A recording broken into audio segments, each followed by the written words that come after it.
Hey guys, it's Elizabeth Finding Elizabeth, and this is Monday, March 28th, 2016. This is my week 102 post-op vertical sleeve gastrectomy update. I still have no voice. Some people say they left their heart in San Francisco. I think I left my voice in Chicago. Maybe somebody kicked me in the throat while I was sleeping. Amy, did you kick me in the throat while I was sleeping? I don't know. See, I have to pull down my shirt because I really need a haircut, but we can focus on my lovely necklace and my collarbones. Yeah. Anyway, just kidding. I'm in a little bit better mood than I was last week, but we'll talk about that in a few minutes. Let's talk numbers. My starting weight in January of 2014 was 402 pounds. My weight at surgery on April 14th, 2014 was 360.6 pounds. My weight last week was 208.6 pounds, and my weight today was 202.4 pounds. So that's awesome. That's 6.2 pounds down since last week, and right around 200 pounds total. Seems like this 200, number is where my body comes to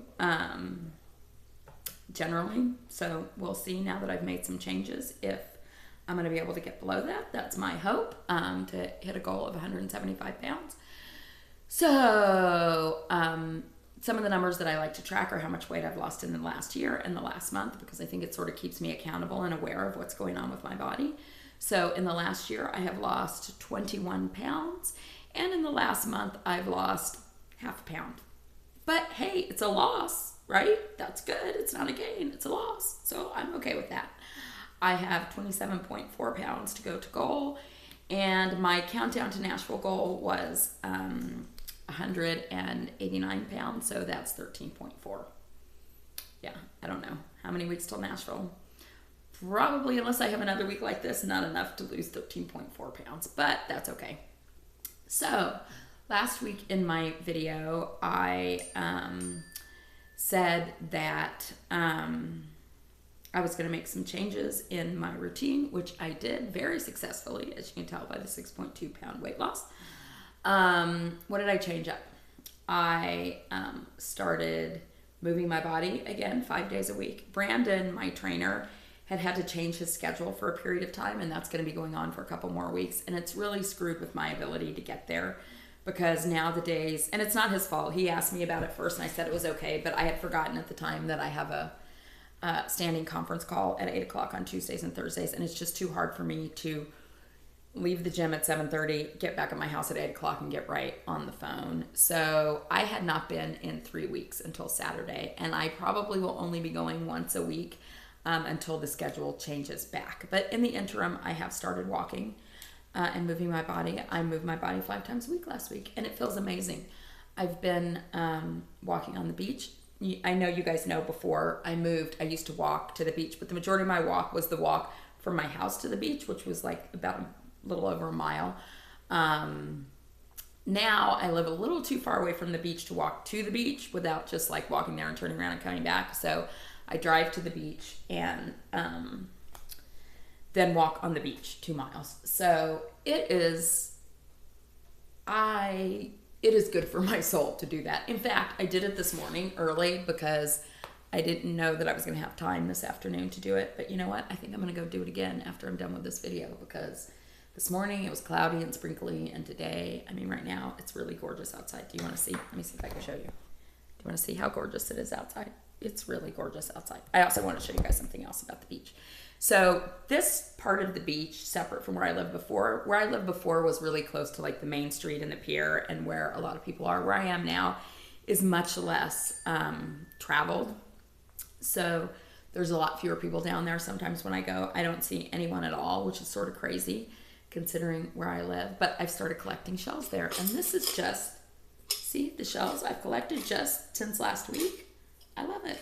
So anyway, that's what I'm doing. But anyway, so that was one of the things, move my body 5 days a week, which I am on track with. I also had not been tracking my food. I started tracking my food again. I also decided that I could not have alcohol unless I had 60 to 80 grams of protein and 64 ounces of water in a day. That has been really huge for me. I don't think it's so much because of the alcohol, because I don't know that I was getting a huge amount of calories with alcohol, but I think the focus back on protein and water is huge for me, because I had really gotten away from that. And I think that's probably the bulk of what this change is from. So I'm happy with those changes. I feel good about keeping my word to myself. I think that's always important. And yeah, so it feels good. And I did that every day. Every day I got my 60 to 80 grams of protein in and my water in. And I started taking my vitamins and calcium again, which I had been kind of slack on since I moved. So all is good there. We're going to keep going. We're going to see what happens. But I'm feeling pretty good about that. So I want to talk a little bit about my video last week where I was kind of sad. First of all, I just want to say thank you to everyone who responded either in comments or to me personally. I'm going to get all verklempt if I start thinking about it. I am going to reply to everybody's comment. I haven't been able to do that yet. I've only replied to some, but I so appreciate everyone. And there were people I heard from that I didn't know, watch my videos. I mean, it was just, this community is so amazingly supportive, and it just really helps to know that you aren't alone in feeling these things. So where am I at with all that? I'm feeling a little bit better. I mean, I realized last week that there were a lot of things that I was not doing to take care of myself and do the things that that make me feel good. And so I've made that stuff a priority again. One of those is walking on the beach. One of the things that I always do is I have a prayer and meditation ritual that I do. I do sort of a long one in the morning and the evening, but I actually set my alarm on my phone for every 3 hours to just kind of touch base with the affirmations and the prayers that I'm working with that day. I'm not any particular religion. I am more just sort of spiritual. So that has been good for me. I've just tried to be a little more consistent with that and with journaling, which is also good. But what's funny is, okay, so my thing last week was abandonment. And, why are you feeling this way when my guy would leave, even though everything was fine and I knew I was going to see him again? Well, guess what? He leaves tomorrow to go for most of the week to interview for jobs on the East Coast. So that makes me sad. So be prepared for I want him to get the job that he wants. I want him to be happy. And I know that everything happens exactly the way it's supposed to be. But I got to tell you, if he moves to the East Coast, be prepared for a sad Liz for a little while, because I will definitely be very sad. And I'm also just sad that I may not see him next week because he has his daughter all week, every other week. So I usually see him on the week he doesn't, which is the week he's going to be gone. I mean, I don't know for sure. I may see him over the weekend, but anyway. So I'm trying not to let myself get too sad about that, because right now it's the present moment. I don't need to worry about the future. I don't need to focus on the past, but yeah, whatever. So that is what it is. And just one of those things. What else did I want to talk about as it related to that stuff? But so in general, I'm getting sad moments when I hear details of the trip or whatever. I get sad, but I'll be fine. It'll be fine. Whatever's supposed to happen is going to happen. And regardless, even if, I don't know, this relationship has been really life-changing for me in a couple respects. One being 3 years ago, I would have never imagined I would even have somebody like this to be sad about again. I just thought that part of my life was closed. And this has been a very different relationship, different from anyone that I've ever had. And I think that's partly because of where I am at now, and that's partly about who he is. But this is one of those relationships that even if it ends tomorrow, I won't be the same, and I won't approach relationships from the same place. So it's all good. I say that now. We'll see what happens in a couple of weeks. Anyway, one of the things I wanted to talk about, I don't know if you guys watched The Naked Truth yesterday with VS Jenny. It's a really great show. I will try to remember to put a link below. I'm so bad at remembering to do that. But one of the things that she was talking about on The Naked Truth, and also in her 300-pound loss video, was what I call a screen. Well, it's not what I call. It's what my therapist calls a screen memory, like a memory from childhood that stands out and takes on this huge sort of important place in your life and your history. And I have several of those. And hers was about, and you can watch the show or watch her video to find out what hers was about. But hers was about the moment that she realized, okay, my body's never going to be good enough for anybody. And I started thinking about, what are those things? What was the first time when I was a child that I knew I, had some fucked up shit around eating?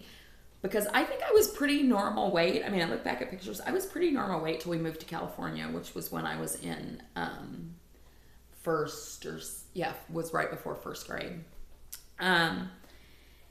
And I remember, and I just thought I'm curious to know if you guys have, that first memory that's about when you realized being overweight or food or fat was an issue for you, if anybody's willing to share. I just found Jenny's very interesting, and I'm going to share mine right now because, my videos aren't long enough already. Let's see. Yeah, right. They're not long enough already. We're already at 11 minutes. So here was mine. I think this was the summer after we moved. It was either the summer after first or second grade, and I would go home to North Carolina to visit my grandparents. And they had, one of their best friends was the gymnastics coach at Western Carolina University at the time. And they had a gymnastic camp for kids where you actually, I think probably for a week, you actually went for a week and you stayed in the dorms and you did gymnastic stuff, which you would think somebody would have taught me how to do a cartwheel. I don't remember any. The only thing I remember about that experience was this thing I'm about to tell you. But so my grandparents took me there. I was in a room. The daughter of the person who was coach of the gymnastics team was my best friend, and her name was Vivian, which is my granddaughter's name, which is kind of cool. So we were in a room together, I think, with two other girls who I don't remember. And before my grandparents left, they had given me what seemed like a huge amount of money at the time. I don't remember how much it was. If it was $10, it was $20, whatever. So they had barely gotten out the door when I was like, oh my God, there's a store in the college campus that I can go and get candy. And I went to that store by myself and I bought this shit ton of junk food. Spent every last money I had. And it was in this big box. I still remember that. They didn't have a bag, so it was all open and apparent what I had. And I remember walking out of the store and looking up, and it was I don't know how I saw or knew this. And this had been maybe 15 minutes after they left. Looked up and saw them standing in the window. So apparently they had forgotten to give me something and were there. And I panicked about all this food that I had bought, and I hid it actually under some trees. And I still remember this so vividly for something that happened 9 million years ago.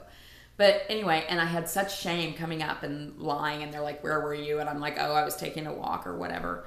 But that's my first memory around just dysfunctional shit around food and being overweight. And I don't even think I was that overweight then. I mean, I probably was a little bit, but not hugely. But things are always dinging in this house. I don't know. My new house has all these really cool appliances, and they all have different melodies, and I haven't quite figured out which one is what. Anyway, so that was my first memory. I'm just curious if anybody else has memories that they'd like to share about this. I'll come up with some name for it and put it in the title of the video, and if you have something you'd like to share about that, that is awesome. Wanted to tell you guys something about WLSFA. If you don't know, this is the Weight Loss Surgery Foundation of America conference that's going to be in Nashville in the middle of May. I will be there. I am doing two really exciting things while I'm there that I want to tell you guys about. One is during the dinner on Saturday night, a few of us are doing a sort of storytelling thing. If you're familiar with The Moth, if you're not, you should check it out. It's very cool. They have live events throughout the U.S. where people tell their personal stories, true stories without notes. Doing something like that was a big, huge goal of mine. I did it, not at The Moth, but at another event over the summer. I actually won the event, which was very cool. I had the pleasure of meeting someone last year who is a Moth Grand Slam winner. So he is part of the podcast that's on NPR, and he actually just found out that his story, they do a compilation of stories, and his story is going to be in the next compilation, which is very cool. But he coached me. I probably wouldn't have won without that. I went and met with him last week, and he coached me on my story about weight loss and this journey to tell at the WLSFA event. So I'm super excited about that. And then I also will be moderating 2 panels on how YouTube has impacted your weight loss surgery journey. And those will be with Less of Sarah, Tanya, Fat Kings Phil, Gastric Tiger, the Mahonies, Lindsay Fly, Lauren Dayton, and of course, Patty. So that's exciting. And if you guys aren't watching The Naked Truth, please do. We did a new Instagram page. I'll put the link to that below. Next week's guest is Phil, Fat Kings Phil. So I'm excited about that. I've actually never spoken with him before, so that'll be fun. And the following week's guest is VSG Jody. So, and Scotty Arnwhite will be my co-host. So that will be fun. So you guys tune in.